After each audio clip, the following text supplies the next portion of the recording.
Bienvenidos a Screenfy amigos, el podcast que explora las historias más escalofriantes que nos ha dado la historia. Y hoy nos sumergimos en la vida y crímenes de uno de los asesinos en serie más brutales de la historia soviética. Andrei Chikatilo. También conocido como el carnicero de Rostov, el destripador rojo o el destripador de Rostov. Prepárense para una inmersión profunda en la mente de un monstruo. A través de relatos históricos y artículos periodísticos vamos a desentrañar esa compleja red de factores Exacto. que llevaron a Chikatilo a cometer al menos 52 asesinatos documentados entre 1978 y 1990. La historia de Chikatilo es la de un hombre aparentemente normal que ocultaba un lado oscuro.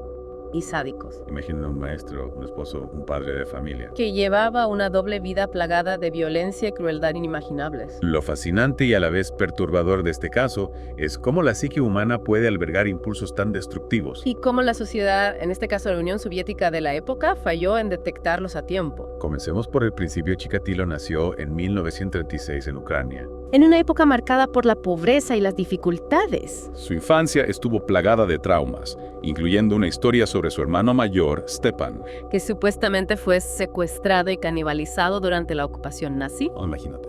Un detalle interesante aquí es que esta historia contada por su madre probablemente sea una invención. Así. No existe ningún registro oficial del nacimiento o muerte de Stepan. Interesante.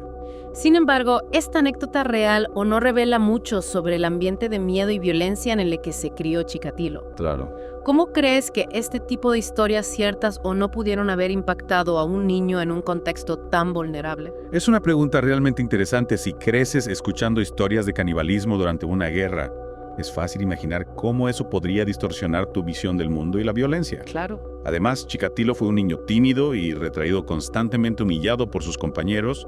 Sufría de enuresis nocturna hasta los 12 años, lo que seguramente aumentó su inseguridad. Claro, la enuresis sumada al bullying y a la posible influencia de historias como la de Stepan nos pinta un panorama de una infancia llena de estrés y traumas. Si a eso le sumamos el contexto social de la época donde las enfermedades mentales eran estigmatizadas y la ayuda psicológica era escasa, podemos comprender cómo Chikatilo internalizó sus traumas y desarrolló una profunda sensación de inadecuación. Y a pesar de todo esto, Chikatilo logró obtener 3 títulos universitarios, incluyendo uno en Ingeniería Marxismo-Leninismo y Lengua y Literatura Rusa. Increíble. Un hombre educado. ¿Cómo es posible que alguien con esas capacidades intelectuales se convierta en un monstruo? Esa es la gran pregunta que intentamos responder en Screenfy. Exacto. La inteligencia de Chikatilo no lo salvó de sus demonios internos. De hecho, algunos expertos creen que su intelecto le ayudó a planear sus crímenes y evadir a la justicia durante tanto tiempo. ¿Qué piensas tú? ¿Podría su inteligencia haber sido un factor en su capacidad para manipular y engañar? Es posible, quizás su capacidad para comprender la psicología humana, junto con su conocimiento del sistema soviético, le dieron una ventaja a la hora de elegir a sus víctimas y evadir a la policía en 1971. Chikatilo se convirtió en maestro, pero su carrera fue corta y escandalosa. Fue despedido por abusar sexualmente de sus estudiantes, tanto niños como niñas. Este es un punto crucial en su trayectoria criminal. Aquí vemos cómo su incapacidad para establecer relaciones sanas con las mujeres, sumada a su impotencia sexual, se traducen en actos de violencia y abuso de poder. Es como si la frustración y la ira se hubieran ido acumulando hasta desbordarse en estos actos terribles. Y es precisamente en este punto donde la historia da un giro aterrador. En diciembre de 1978, Chikatilo cometió su primer asesinato. Documentado, la víctima fue Yelena Zakotnova, una niña de tan solo 9 años de edad. Lo que es aún más escalofriante es que Chikatilo fue sospechoso desde el principio, sin embargo, debido a un error en las pruebas de sangre, fue liberado. Increíble. ¿Puedes contarnos más sobre este error? ¿Qué tipo de prueba de sangre se utilizaba en esa época y cómo pudo haber fallado? Claro, en la Unión Soviética de la década de 1970, la tecnología forense no estaba tan avanzada como la que tenemos hoy en día. La prueba de sangre, que se usó en el caso de Chikatilo, se basaba en el análisis de los grupos sanguíneos. No en el ADN. Es posible que la muestra de sangre se haya contaminado o que se haya producido un error en el análisis. Sea como fuere, la consecuencia fue que un asesino brutal quedó en libertad para seguir matando. Es terrible pensar en la frustración de los investigadores y el dolor de la familia de Yelena al saber que el culpable estaba libre, listo para atacar de nuevo. Y de hecho, este error de la justicia marcó el inicio de un reinado de terror que duraría 12 años. Exacto. Durante ese tiempo, Chikatilo perfeccionó su modus operandi, elegía a sus víctimas, principalmente mujeres jóvenes y niños, en estaciones de tren y paradas de autobús. Aprovechándose de su vulnerabilidad, les ofrecía ayuda, comida o direcciones, ganándose su confianza antes de llevarlas a zonas aisladas donde cometía sus crímenes. Es escalofriante pensar en la astucia que empleaba para atraer a sus víctimas. Y los crímenes en sí eran de una brutalidad extrema. Hablamos de apuñalamientos, mutilaciones, agresiones sexuales e incluso canibalismo. Chikatilo confesó haberle sacado los ojos a muchas de sus víctimas porque creía que de esa forma no podían identificarlo. Una de las preguntas que surge al analizar la mente de este criminal es ¿qué lo impulsaba a cometer actos tan horrendos? Chikatilo alegaba que estas atrocidades le proporcionaban una paz mental, pero ¿qué significa eso realmente? ¿Cómo podemos entender la psique de alguien que encuentra paz en el sufrimiento ajeno? Es una pregunta compleja que probablemente nunca tenga una respuesta definitiva, pero en Screenfy intentaremos comprender mejor la mente de este asesino a través de los relatos de sus víctimas, las investigaciones policiales y los análisis de expertos en criminalística. Exacto. Acompáñenos en la próxima parte de Screenfy, donde profundizaremos en el juicio y la condena de Andrei Chikatilo. No se lo pierdan. Regresamos a Screenfy, continuando con este caso tan complejo y terrible de Andrei Chikatilo. Lo dejamos tras las rejas después de haber confesado un total de 56 asesinatos. Sí, la pregunta que rondaba en el caso era si Chikatilo estaba en su sano juicio, una pregunta crucial sin duda. Totalmente. Porque si se determinaba que estaba loco, cambiaría eso la percepción pública de sus crímenes. Exacto. La evaluación psiquiátrica de Chikatilo se convirtió en un punto central del juicio. El Instituto Serbsky, una de las instituciones psiquiátricas más prestigiosas de la Unión Soviética, fue el encargado de realizar la evaluación. Para quienes no estén familiarizados con el Instituto Serbsky, ¿podrías contarnos un poco más sobre su rol en el sistema judicial soviético? Claro, el Instituto Serbsky era una institución clave en la Unión Soviética, no solo para el diagnóstico y tratamiento de enfermedades mentales, sino también para la evaluación de la responsabilidad penal de los acusados.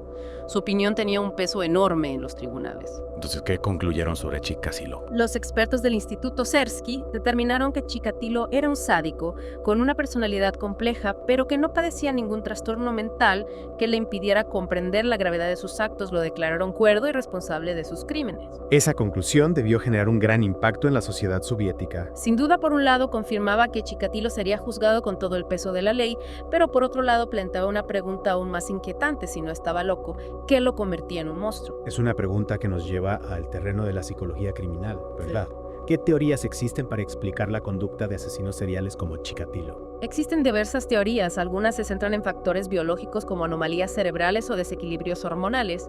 Otras apuntan a factores psicológicos como traumas infantiles, trastornos de la personalidad o la búsqueda de poder y control. En el caso de Chikatilo vimos que su infancia estuvo marcada por la pobreza, la violencia y posibles traumas. También vimos que tenía dificultades para relacionarse con las mujeres y que sufría de impotencia sexual. ¿Podrían estos factores haber contribuido a su transformación en un asesino? Es posible. Muchos expertos creen que la violencia sexual, en particular, suele estar relacionada con la necesidad de ejercer poder y control sobre las víctimas, más que con una simple gratificación sexual. En el caso de Chikatilo, su impotencia podría haber exacerbado esa necesidad de dominación. ¿Y sus traumas infantiles? ¿Qué papel podrían haber jugado? Los traumas infantiles pueden dejar cicatrices profundas en la psique de una persona, pueden generar sentimientos de ira, resentimiento e inseguridad, que si no se procesan adecuadamente, pueden manifestarse en conductas destructivas. En Screenfy siempre buscamos entender las raíces del mal, y este caso nos muestra cómo una combinación de vectores biológicos, psicológicos y sociales puede llevar a un individuo por un camino oscuro. Pero volviendo al caso de Chikatilo, ¿cómo se desarrolló su juicio? El juicio de Chikatilo, que comenzó en abril de 1992, fue un evento mediático sin precedentes en la Unión Soviética. La sala de audiencias estaba abarrotada, familiares de las víctimas clamando por justicia, periodistas de todo el mundo cubriendo el caso. Y en el centro de todo Chikatilo, encerrado en una jaula de metal para protegerlo de la furia de la multitud. Exactamente. Durante el juicio, Chikatilo tuvo comportamientos erráticos. A veces se mostraba desafiante, alegando que era víctima de una conspiración. Otras veces hundía en un mutismo casi catatónico. ¿Hubo algún momento particularmente impactante durante el juicio? Sí, varios. En un momento dado, Chikatilo se quitó la ropa y mostró sus genitales a la sala, gritando que no entendía por qué lo acusaban de esos crímenes con eso que tenía. Fue un intento desesperado por demostrar su impotencia, que para él era la raíz de todos sus males. Una escena realmente perturbadora. A pesar de sus intentos por manipular al jurado o alegar locura, las pruebas eran abrumadoras. Así es las confesiones de Chikatilo. Las evidencias forenses y los testimonios de los sobrevivientes lo condenaron. El 15 de octubre de 1992 fue declarado culpable de 52 asesinatos y sentenciado a muerte. ¿Y cómo reacciona Chikatilo al escuchar la sentencia? Según los informes, Chikatilo se mantuvo impasible al escuchar la sentencia.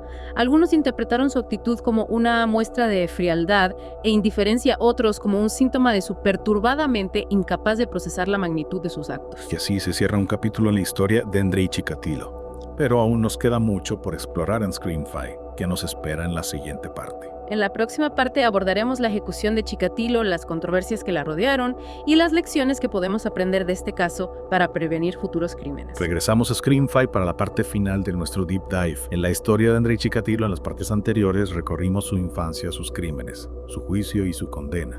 Pero como bien mencionaste, la historia de Chikatilo no termina con el veredicto o su ejecución, y las controversias que la rodearon también merecen ser analizadas. Exacto, la ejecución de Chikatilo, que tuvo lugar el 14 de febrero de 1994, sigue siendo un tema de debate hasta el día de hoy. Algunos la consideran un acto de justicia necesario, mientras que otros la critican por su carácter brutal y por las dudas que persisten sobre la imparcialidad del proceso judicial. ¿Podrías contarnos un poco más sobre las controversias que rodearon la ejecución? ¿A qué se refieren quienes cuestionan la imparcialidad del proceso? Claro, recordemos que Chikatilo fue juzgado y condenado en un momento de gran convulsión política en la Unión Soviética. El país se estaba desmoronando, el régimen comunista estaba perdiendo legitimidad y la gente clamaba por un cambio en ese contexto. Algunos argumentan que el juicio de Chikatilo se convirtió en un espectáculo mediático, en una forma de desviar la atención de los problemas reales del país. Entiendo, se utilizó el caso como una especie de chivo expiatorio para calmar la ira popular. Exactamente. Y en ese afán por dar un escarmiento público, se argumenta que se pasaron por alto ciertas irregularidades en el proceso judicial. Por ejemplo, se cuestiona la validez de algunas de las confesiones de Chikatilo, que podrían haber sido obtenidas bajo presión o coacción. Y sumado a esto también está el tema de la pena de muerte en sí misma. Muchos consideran que es un castigo cruel e inhumano independientemente del delito cometido. Sí, ese es otro punto de debate. La pena de muerte siempre genera controversia y en el caso de Chikatilo la discusión se intensificó por la forma en que se llevó a cabo la ejecución. ¿Te refieres al hecho de que fue ejecutado con un solo disparo en la nuca? Exactamente. Algunos consideran que esta forma de ejecución es menos cruel que otras, como la inyección letal o la silla eléctrica, pero otros la critican por su carácter sumario y por la falta de transparencia en el proceso. Es decir, no solo se cuestiona la sentencia en sí misma, sino también la forma en que se ejecutó. Así es el caso de Chikatilo, nos obliga a reflexionar sobre la complejidad del sistema judicial y sobre las implicaciones éticas de la pena de muerte más allá del horror de sus crímenes. Su historia nos deja interrogantes que siguen vigentes hasta el día de hoy.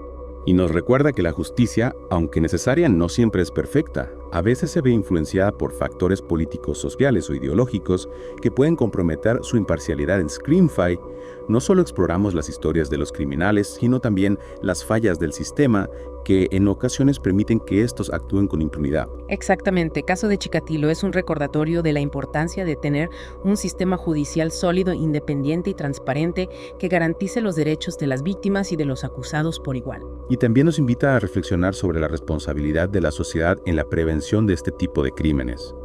¿Qué podemos hacer para crear un entorno donde la violencia sea menos probable? ¿Cómo podemos proteger a los más vulnerables de los depredadores como Chikatilo? Son preguntas complejas que requieren un análisis profundo, pero sin duda la educación, la prevención y la creación de una cultura de respeto a los derechos humanos son elementos claves para construir una sociedad más justa y segura. En Screamfy seguiremos explorando estas temáticas a través de los casos más impactantes de la historia criminal. Esperamos que este deep dive en la historia de Andrei Chikatilo les haya resultado informativo y sobre todo que los motives a reflexionar sobre la complejidad del mal y las formas de combatirlo. Muchas gracias por acompañarnos. Gracias por acompañarnos en Screamfy. Nos encontramos en el próximo episodio con otro caso que nos hará cuestionar todo lo que creíamos saber sobre la mente humana.